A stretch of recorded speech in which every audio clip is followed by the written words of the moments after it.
Pelajaran yang ke-31.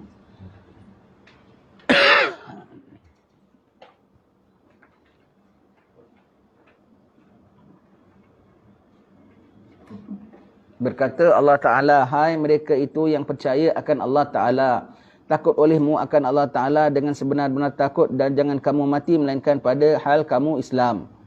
Firman Allah Ta'ala, ya ayyuhallazina amanu, ya ayyuhallazina amanu taqullaha haqqa tuqatih wa la tamutunna illa wa antum muslimun.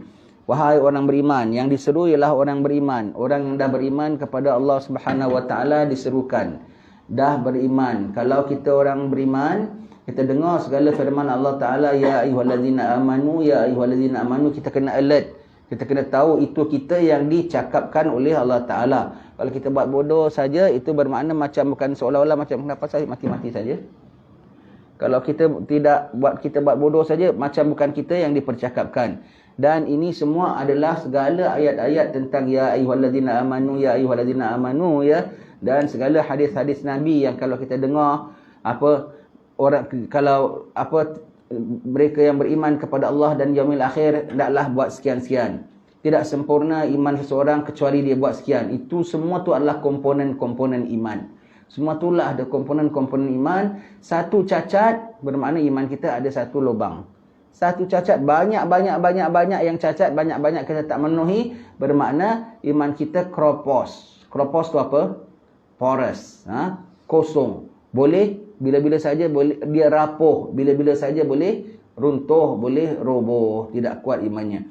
Ya ayyuhallazina amanu, wahai orang beriman, ittaqullaha haqqa tuqatih. Bertakwa kepada Allah dengan sebenar-benar takwa. Dia dah beriman tau. Orang beriman dituntut untuk sebenar-benar takwa. Haqqa tuqatih wa la tamutunna illa wa antum muslimun. Orang beriman takwa kepada Allah dengan sebenar-benar takwa. Iaitu apa? Daripada iman meningkat kepada ihsan. Berapa takwa. Tetapi kalau dia tak meningkat, sebab iman yazid wa yanqus, menurunkan ke bawah.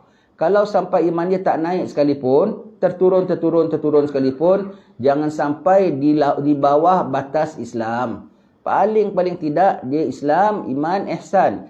Iman, takwa sebenar-benarnya akan jadi orang yang ihsan. Kalau tidak bertakwa sebenar-benarnya, kurang, maka akan jatuh ke bawah. Jangan sampai di bawah batas Islam. Bermakna iman kalau tak dipelihara dengan ketakwaan, boleh membuat seorang tu terkeluar daripada Islam. Itulah Imam Haddad mengatakan, di antara orang-orang yang ditakuti mati dalam usul khatimah ialah orang berwenang-wenang melakukan maksiat. Berwenang-wenang melakukan maksiat itu bermakna tak takwa kepada Allah dengan sebenar-benar takwa. Maka ditakuti terkeluar daripada Islam, mati dalam su'ul khatimah, buat dosa sewenang-wenangnya. Dosa apa? Zina, judi, arak, liwat, na'udzubillahi min zalik. Ya, dosa apa lagi? Hasad, dengki, su'udzan. Semua tu dosa. Jangan kita sangka tak dosa. Kita sangka kita tak pergi kelab malam aja kita dah baik. Kita sangka kita tak minum arak saja kita dah baik. Hati kita busuk. Hati kita bersarang. Hati kita dengki. Hati kita angkuh. Allah itu lebih besar dosa daripada dosa-dosa zahir. Na'udzubillah, itu ditakuti sekali ya. Takwa kepada Allah supaya meningkat iman kita kepada tingkat yang lebih tinggi lagi. Dan kalau dia merosot sekalipun, jangan sampai di bawah batas keislaman. Sampai kau tak umpamakan Allah Ta'ala. Sebab Nabi sebut dia, tidak berzina orang yang berzina, ketika dia berzina dia beriman. Tidak mencuri orang yang mencuri, ketika dia mencuri dia beriman. Jadi bermakna ketika sedang buat maksiat, imannya tu cabut melayang. Ketika buat maksiat, imannya cabut melayang, kemudian datang balik tapi lemah. Kadang-kadang tak datang balik. Kadang-kadang ketika imannya dicabut, nyawanya pun dicabut. Allah, na'udzubillahi min zalik ya. Jadi bertakwa kepada Allah dengan sebenar-benar takwa, jangan mati. Mati itu apa? Tamat tempoh di dunia. Tamat tempoh, dah tak boleh nak buat apa lagi, tak boleh nak tebus lagi, tak boleh nak taubat lagi, tak boleh nak memperbaiki lagi, tak boleh nak meningkatkan lagi. Ngadaplah Allah Ta'ala dengan mutu iman yang sebegitu, ataupun dengan iman yang sudah hilang. Na'udzubillah min zalik ya. Hai anak Adam, bahwasanya umpama ilmu dengan tiada amal seperti halilintar dan kilat dan guruh dengan tiada hujan. Subhanallah. Ilmu tak ada amal macam guruh petir tapi tak ada hujan. Kilat sambar menyambar. Sekilat sambar menyambar tapi tak ada hujan. Guruh, bukan main punya gemuruh tapi tak ada hujan. Yang diharapkan, walaupun tak ada banyak sangat guruh, walaupun tak ada sampai petir, asal ada hujan, tak apalah. Kalau negeri Arab, sangat-sangat diharapkan hujannya, airnya. Guruh, kilat tapi tak ada hujan. Begitulah ibarat orang ada ilmu tak amalkan. Syarahnya tu kalah-kalah guruh. Kalau dah cakap gemuruh, kalau dah cakap macam anak panah yang macam petir yang menyambar, Allah boleh tersentuh hati orang, boleh tersintak orang. Tapi dianya sendiri ada hasil tak? Tak ada hasil. Orang yang dengar pun tak ada hasil.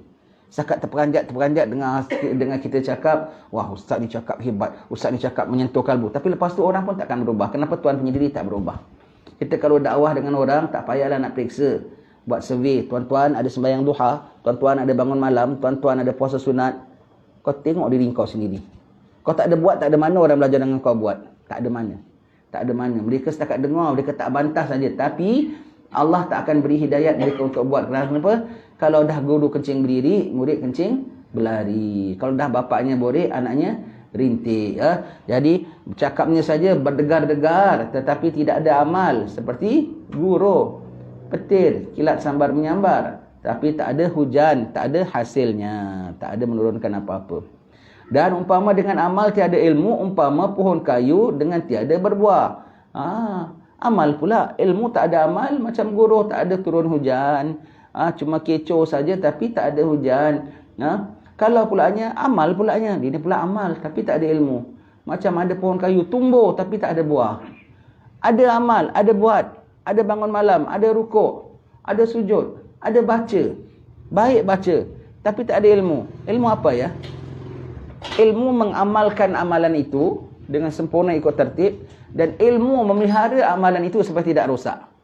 Ujub, riak, takabur, semua itu. Jadi ilmu dalam mengamalkan amalan itu, syarat-syaratnya, rukun-rukunnya, tata tertibnya kena ada, tak boleh tidak. Zahir amal itu.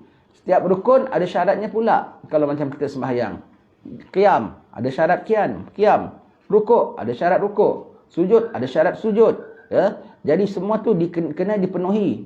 Amal dengan ilmu. Dan samping itu, kena juga ilmunya tak cukup ilmu zahirnya saja. Ilmu kena belajar, ilmu yang membuat sembahyang kita yang dah kita buat dengan tepat, dengan baik itu, supaya tidak ditolak oleh Allah. Jangan ada ujubnya, jangan ada riaknya, jangan ada takaburnya. Na'udzubillah, dah beramal tapi tak hasilkan apa-apa. Seperti pohon kayu dah tumbuh tetapi tak ada buah. Tak ada buah, ya. Kita ulang lagi ya tuan-tuan sekalian dia.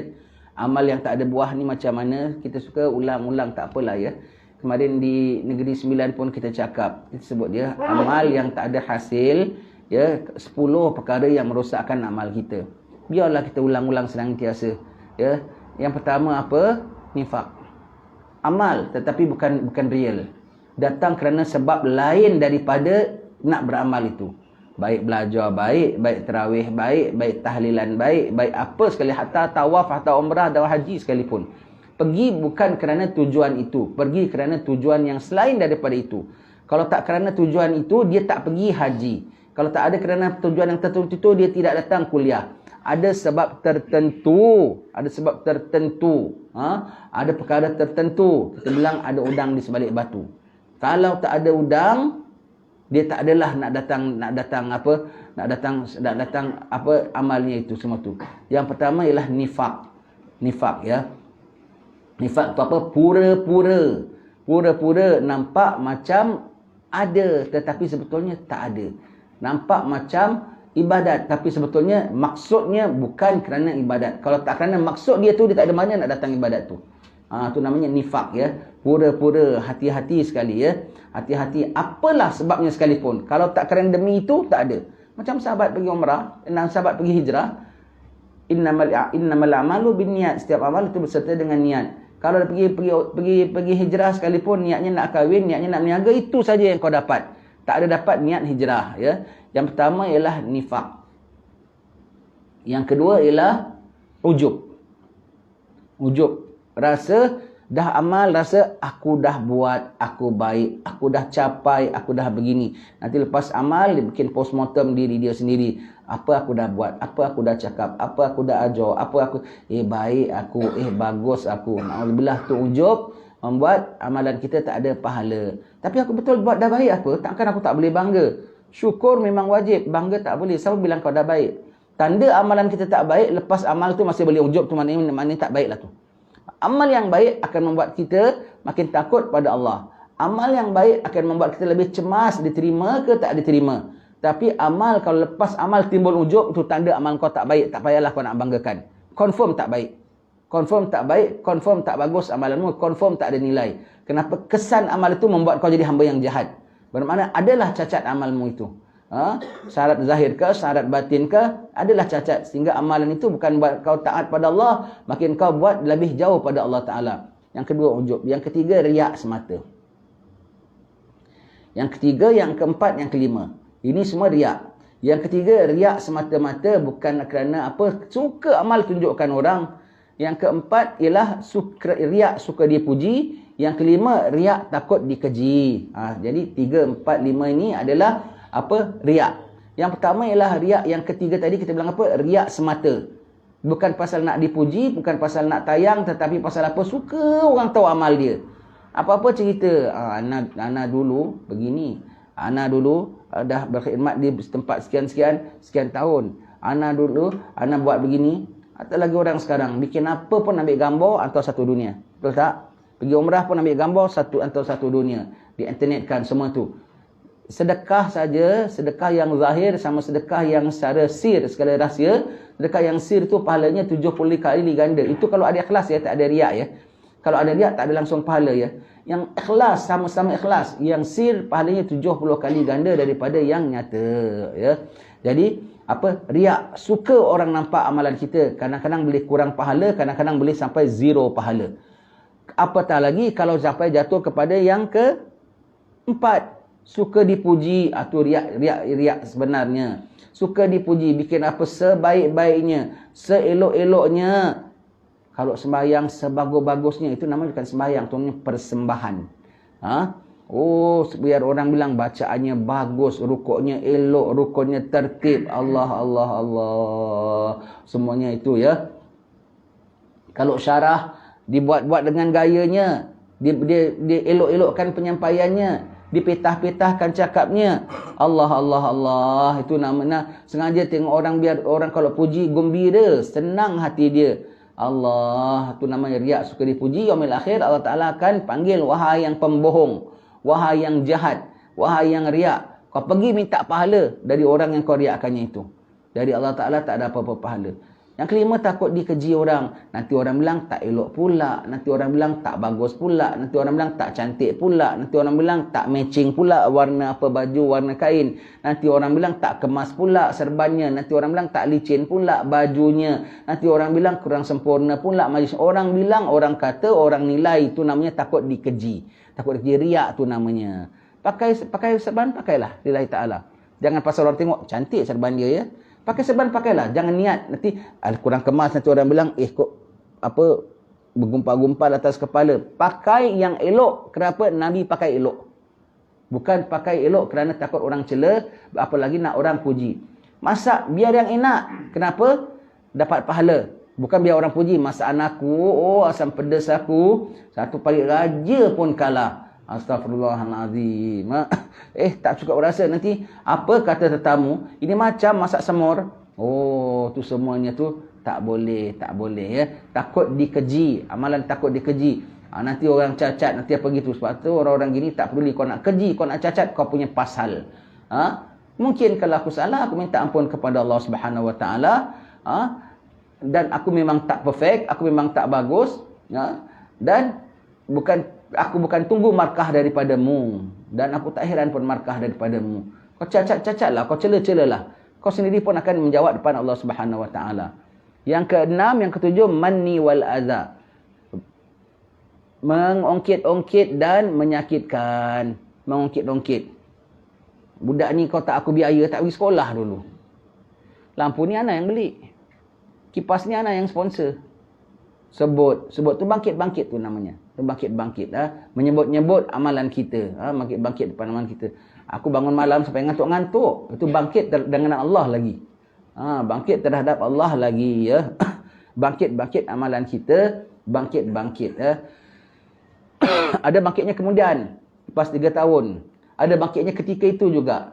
Ketika buat amal itu jam juga ambil gambar. Kasih tahu semua orang bahawasanya aku derma kepada fulan ini. Allah. Itu namanya bangkit. Dan nyakiti. Kasih derma sama orang. Depan-depan orang ramaikan aib. Orang ni malu. Tersakiti dia. Kau tak ada pahala. Nak sembahyang saf awal. Langkah orang. Kan menyakiti orang. Tak ada pahala. Nak datang iktikaf hari Jumaat. Datang awal. Tapi tak mandi dengan peluhnya. Dengan apa semuanya. Baunya busuk orang sampai tak selesa. Apalagi kalau sampai orang kena pindah tempat. Menyakiti orang. Nak kucuk Hajarul Aswad, singgung, nyinggung. Nyakiti orang. Nak bikin masjid, paksa orang, tanahnya kita ambil. Allah menyakiti orang. Semua tak ada pahala. Menyakiti. Man wal adha. Yang ke, berapa ni? 7, 8 dan 9. Yang ke-8, pandang kecil. Yang ke-9, menyesal. Yang ke-8, pandang kecil. Pandang amal tu tak ada nilai. Anak ni bukan nak pergi umrah sangat. Tapi dah terlanjur orang ajak. Tak apalah pada duduk rumah. Tadi kau kecil-kecil macam tak apalah. Tak ada kerja duduk rumah. Datanglah kuliah dapat mengisi waktu. Bukan pasal Masya Allah aku hadir kuliah. Kita kalau bikin amal kita kena pasang masyhad yang tinggi. Masyhad tu tanggapan. Nanti kita dapat madat yang tinggi. Ya? Pandang kecil. Alah, aku kan siapa yang ceramah? Rupanya Pak Haji orang kampung aja. Kan Maulana mana? Kau pandang kecil. Kecil lah kau dapat. Kadang-kadang tak dapat. Kau pandang kecil sesuatu amal. Pandang kecil satu amal.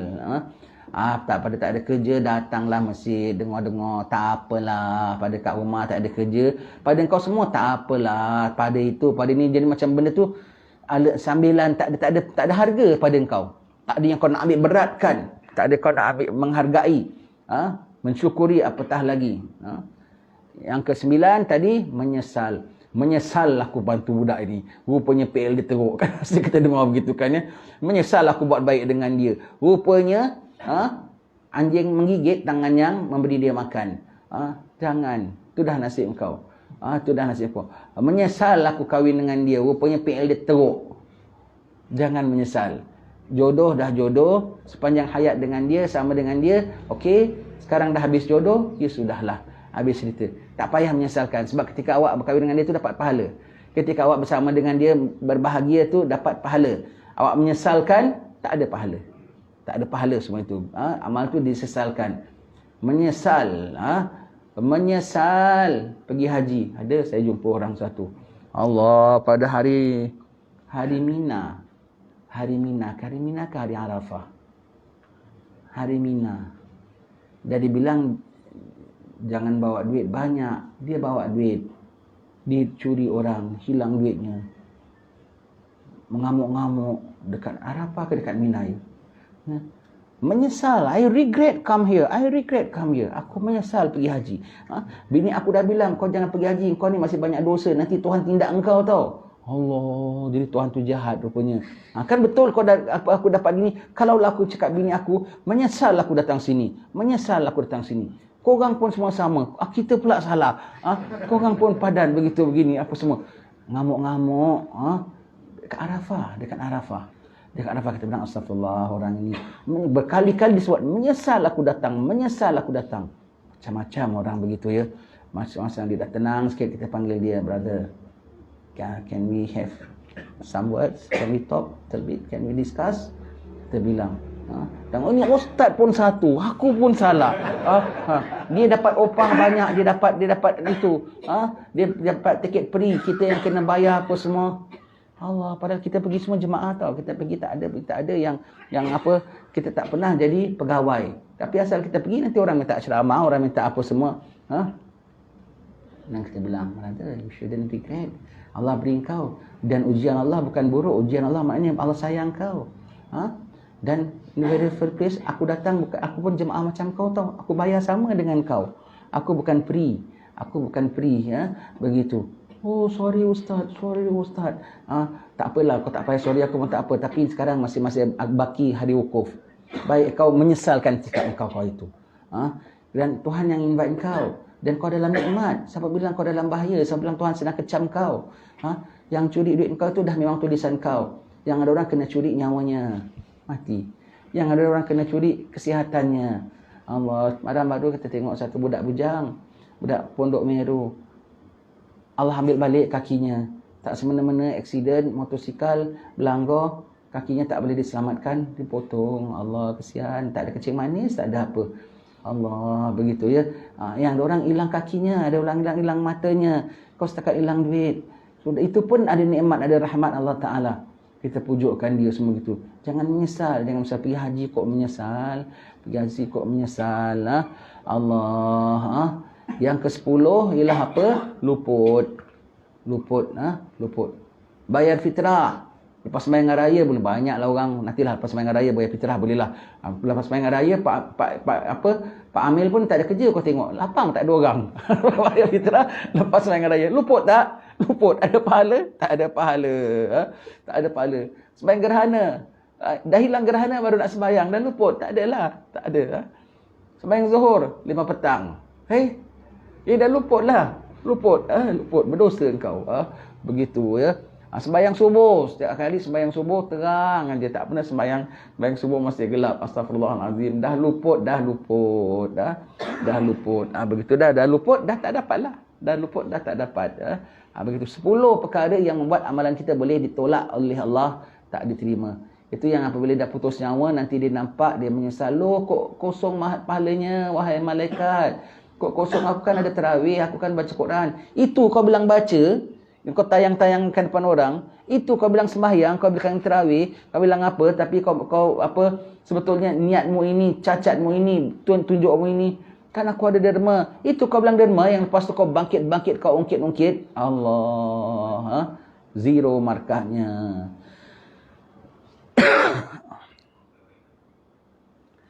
Itu kalau amal tanpa ilmu. Amal tanpa ilmu. Ilmu yang merosakkan amalan kita. Ilmu tentang perkara-perkara yang merosakkan amalan kita, kena belajar. Bukan setakat melaksanakan ibadatnya saja kena belajar. Ingat ya, apa yang kita buat, walaupun tak 100%, tapi ikhlasnya kena 100%. Satu daripada yang 10 tu tak boleh ada. Buat memanglah tak sempurna. Orang bacaan memanglah tak semua orang cukup markahnya. Semua orang memanglah buat apa, memang setiap amal tak boleh dapat 100%. Tapi ikhlas 100%, kau boleh dapat pahala 100%. Buat amal, dan itulah. Tapi rukun mesti kena ada, syarat mesti kena ada, yang lain tak sampai perfect sekalipun, ada markah. Kalau ikhlas 100%. Tetapi kalaulah kau boleh buat amal sebaik-baik, secantik-cantik 100%, ikhlas cacat 1%, tak dapat pahala walau 1%. Yang penting ikhlas. Macam yang ada orang dia minta terjemah. Habib datang tak terjemah. Saya tak begitu mahir, bahasa Arab tak begitu elok. Bahasa Melayu pun tak begitu fasih. Yang ada bahasa Arab dia elok sebab dia lama kat negeri Arab. Tapi bahasa Melayu dia pula kurang mahir. Yang ada pula bahasa Melayu dia mahir, bahasa Arab pula dia kurang elok. Jadi macam mana kita bilang, tak apa, terjemah ya, terjemah. Kalau tak ada yang terjemah langsung, Habib ni cakap satu orang pun tak faham, lagi rugi. Awak dapat terjemahkan 20% pun jadilah. Dapat juga orang manfaat daripada cakapan Habib ini, daripada orang ini. Walau awak dapat terjemah 20% ke, 50% ke, 70% ke, dah cukup bagus. Asal ikhlas awak 100%. Itulah terdaya olehku, aku buat. Tetapi kalau awak boleh terjemah 100%, perfect. Tapi awak punya action ada 1%, tak ada pahala awak sikit pun. Rugi orang yang mendengar cakapan awak. Kenapa? Deliver, disampaikan penyampaian itu dengan hati yang kotor. Masuk dalam diri kita pun tak enak, tak bagus. Begitu ya. Jadi amal boleh jadi tak begitu lengkap. Syarat rukun tak boleh tidak. Tapi kesempurnaannya mungkin tak boleh lengkap zahirnya. Tapi batinnya kena perfect. Selalu orang amal yang dijagakan zahirnya, syarat batinnya tak pernah peduli. Seperti Imam Ghazali dalam Ihya Ulumuddin sebutkan rukun sembahyang, syarat sembahyang, syarat rohani sembahyang macam mana, mesti disebutkan. Puasa, syarat puasa, rukun puasa, syarat rohani puasa macam mana. Itu tak boleh tidak, ya. Jadi amal dengan tiada ilmu seperti pohon kayu dengan tiada berbuah. Tumbuh tinggi, banyak lebat, rimbun, tapi tak ada buah, tak ada hasil. Dan lagi umpama ilmu dengan tiada amal seperti busar dengan tiada tali, busur dengan tiada tali, busur panah. Busur tanah tak ada tali, busur panah tak ada tali, boleh? Tak boleh, macam mana? Tak boleh meluncur anak panah tu. Jadi buat tongkat saja. Buat tongkat pun tak kuat, bengkok. Tongkat kan tegak, dia busur panah tak ada tali. Dan umpama harta dengan tiada zakat seperti perhumaan yang baik pada tanah yang lagang, yakni masin atas belakang tanah yang tinggi. Zakat, apa tak ada zakat? Macam ada perumahan. Perumahan tu apa? Sawah padi atas tanah yang tak sesuai. Ada hasil ke? Tak ada hasil. Banyak tumbuh tapi tak ada hasilnya, tak bagus. Hasilnya tidak bagus. Zakat yang membuat hasil kita bagus, ya. Kemarin dekat Negeri Sembilan forum dia ada disebutkan tentang zakat, betul. Ustaz tu pandai cakap, sebetulnya siapa lebih banyak berhutang, ya? Orang kaya hutang sama orang miskin banyak ke orang miskin hutang dengan orang kaya banyak? Orang kaya hutang orang miskin lagi banyak tau. Orang miskin hutang kita, bang pinjam duit bang, setakat itu saja. Orang kaya selagi hal kau cukup, nisab kau cukup, hal cukup, kalau kau tak keluar zakat, kau berhutang dengan 8 asnaf. Itu kalau kau tangguh-tangguhkan. Kalau kau memang tak bayar, tu kira kau curi. Ustaz tu bilang, curi duit orang kaya, mana dosa lagi besar? Mencuri dari orang kaya ke mencuri daripada orang miskin? Mencuri orang kaya pun dosa pun besar. Mencuri orang miskin, mencuri dari orang miskin lagi dosa besar. Hak dia. Sampai dia kena ngemis, sampai dia kena kesempitan.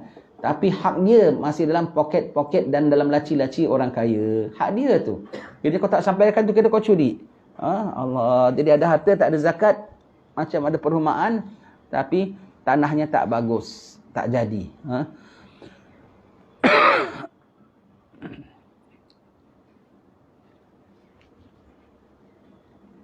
Dan umpama ilmu orang yang kurang akal itu seperti mutiara dan intan pada leher binatang. Allah. Ilmu pada orang yang kurang berakal, kurang cerdas. Bukan kurang cerdas dah. Ada ilmu. Akal ni bukan akal apa tadi, bukan cerdas itu saja, ya. Akal yang ingat akhirat, akal yang insaf, akal yang tawadhu, akal yang tahu kebesaran Allah Taala, akal yang ada hikmah mengetahui apa ilmu ini adalah anugerah Allah Ta'ala. Tidak dapat ilmu, bukan main dengan ilmu ni petinting. Allah. Macam ada mutiara dan intan dipasangkan di kalung haiwan. Dikalungkan pada haiwan. Ada cantik tak? Ada bangga tak? Allah. Ada ilmu, tapi dengan ilmu makin sombong. Saya ada ilmu ini, saya pandai ini, saya tahu ini, saya lulus ini, saya ini. Tak ada serinya langsung. Tak ada serinya langsung. Sebutir saja depan mata, tak sampai berkalung pun, sebutir. Tapi pada manusia yang sempurna, indah nampaknya. Indah nampaknya. Baik.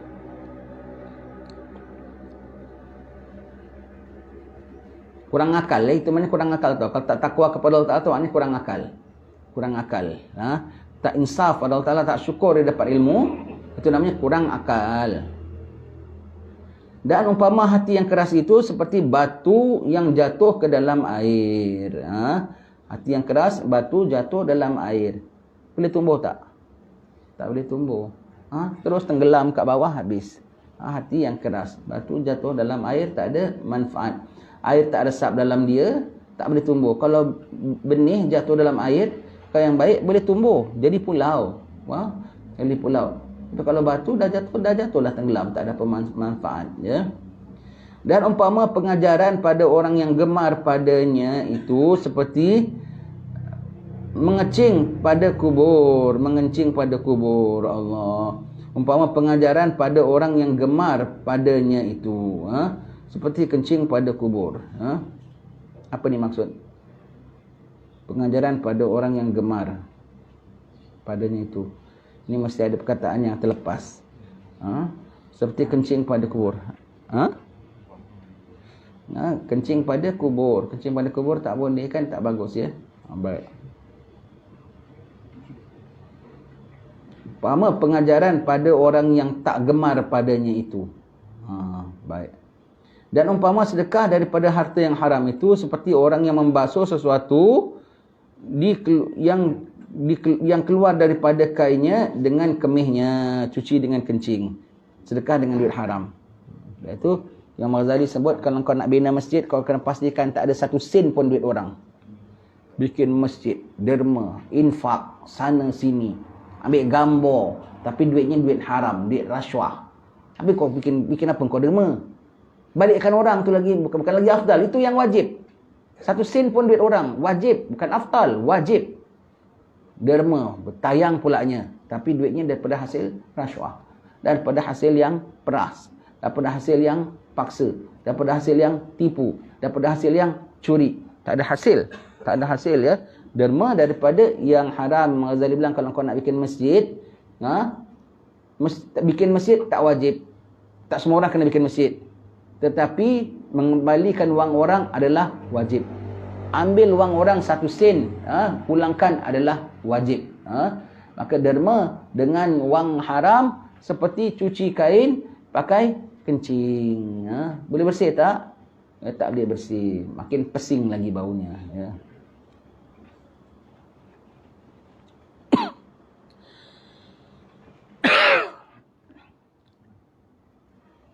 Wang haram macam mana ya? Wang haram ya.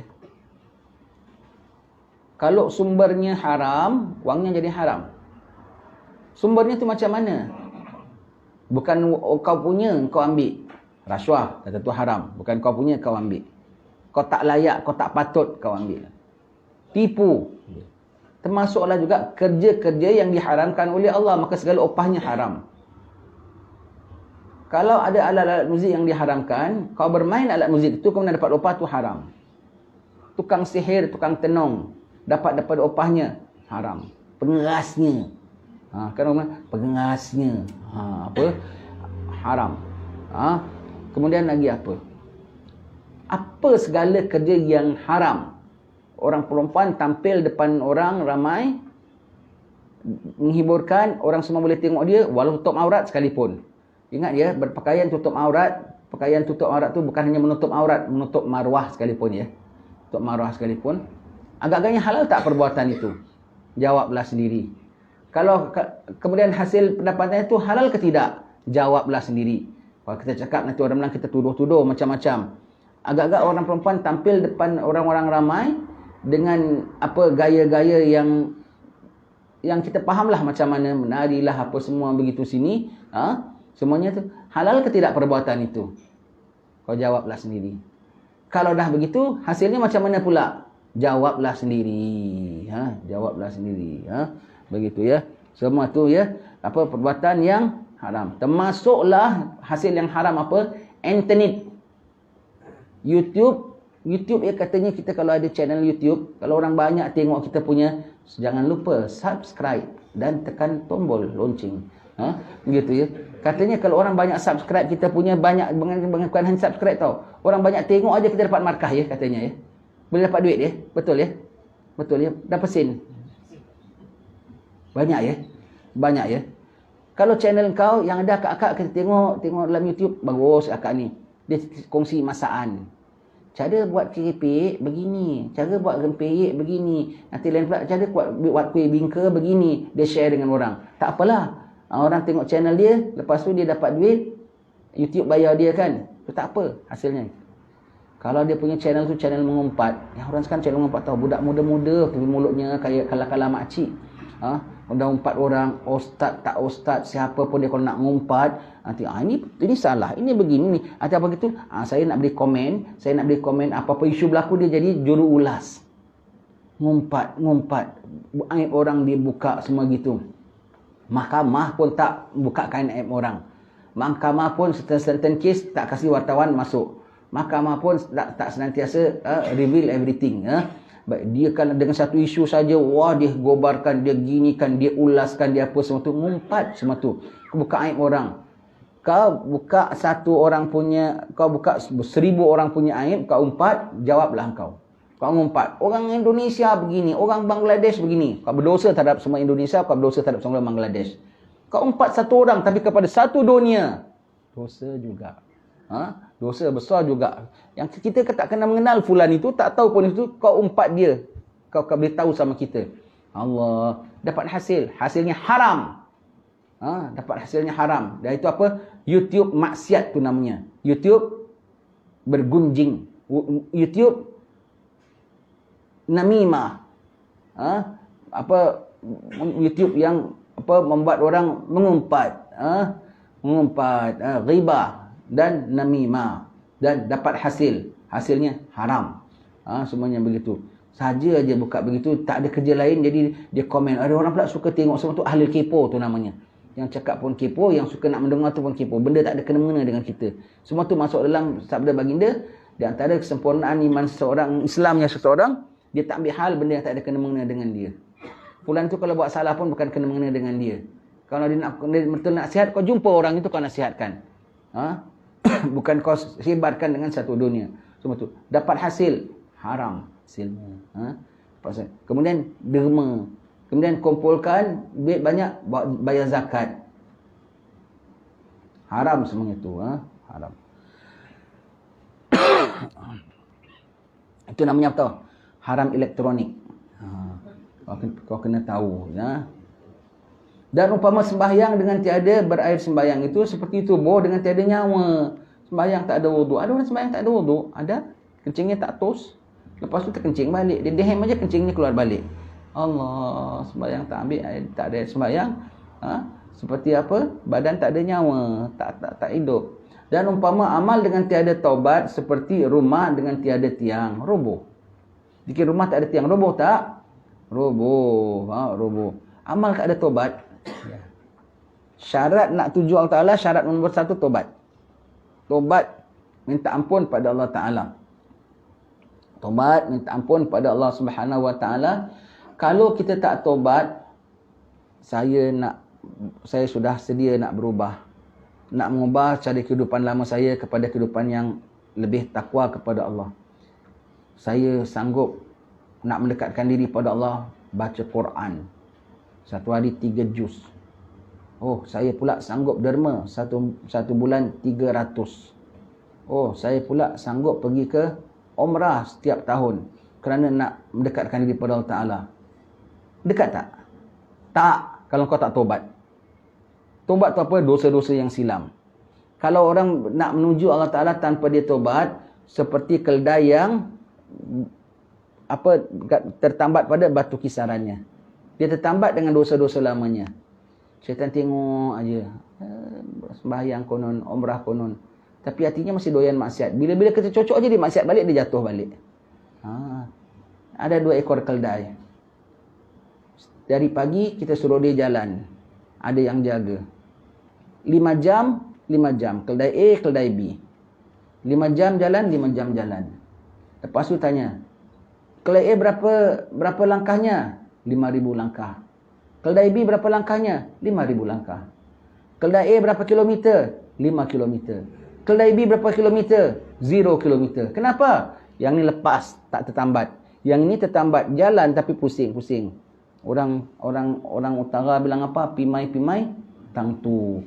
Pusing balik, tak ke mana-mana. Sebab tertambat dengan dosanya. Tertambat dengan dosanya, tak ke mana, tak maju dia. Dibentis oleh syaitan, jatuh balik. Dibentis oleh syaitan, jatuh balik. Syarat tobat kena pasang betul-betul.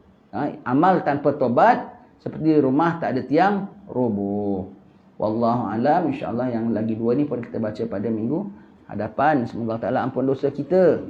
Pelihara kita. Tetapkan iman kita. Ya. Dan kalau amal tanpa tobat, amal tu tak boleh ikhlas. Sebab apa? Amalkan dengan hati. Hati yang nak beramal tu kotor punya hati. Tak dapat ikhlas. Ikhlas diberi oleh Allah Ta'ala pada hamba-hambanya yang suci saja. Wallahu a'lam. Tobat ni. Kita kan tobat ni dengan kita niat hati. Sebagainya melalui solat taubat. Baik, tobat, salat tobat. Mengucap astaghfirullahalazim, membaca Allahumma anta rabbi, itu adalah merupakan kiranya surat-surat rayuan. Kita ada kes, tapi kita ada tak kena saman, kena bayar juga tak? Kena. Tapi kena ada surat-surat rayuan. Jadi sembahyang sunat taubat, istighfar, Allahumma anta rabbi, semua itu adalah merupakan surat-surat rayuan. Surat-surat rayuan yang kita nak kembali pada Allah Ta'ala. Surat-surat rayuan dan surat-surat pengakuan. Tapi fine-nya kena bayar juga tak? Kena. Kau dah sondol tiang lampu, kena repair juga tak? Kena. Di samping kau kasih penjelasan. Apa begitu semua. Ya? Begitulah. Yang tobat syaratnya ialah apa? 3. Berhenti serta-merta, menyesal dan berazam untuk tak lakukan lagi. Dah 20 tahun, dulu masih buat masih umur 20 tahun, sekarang umur dah 60 tahun, dah 40 tahun tinggalkan. Dah 40 tahun tinggalkan. Tapi dah menyesal belum? Belum menyesal, belum tobat namanya. Walaupun kau baca astagfirullah 100 kali sekalipun, tetapi kau tak menyesalkan perkara itu, belum tobat namanya. Dah full syaratnya, syarat tobat 3, campur 1, campur 1, campur 1. Berhenti, menyesal, tak buat lagi, berazam untuk tak buat lagi, campur 1. Kalau qada, sembahyang, puasa, fidyahnya, baik. Campur 1 lagi, kalau dosa dengan manusia, minta ampun dengan dia. 1 dosa lagi, kalau dosa yang dosa jariah, dosa yang menular. Kau ajar orang main judi, orang tu main judi, kau tengah tawaf, orang tu sedang main judi, kau dapat dosanya.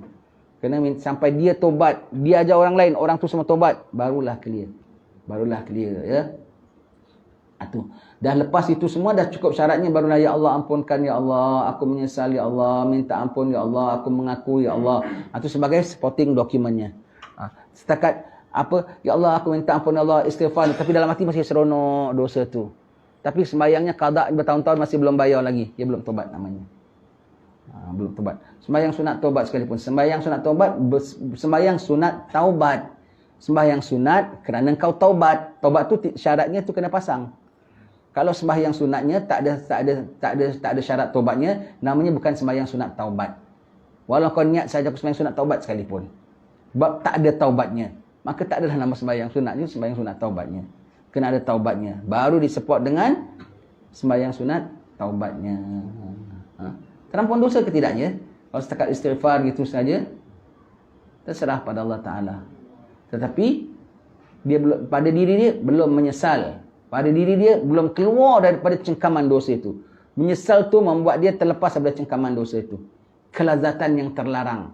Maka sekarang dia bilaskan dengan penyesalan, iaitu dia tak sepandang itu sebagai kelazatan, sebagai satu kebodohan dan kepahitan. Wallahu a'lam bishawab. Alhamdulillah rabbil alamin.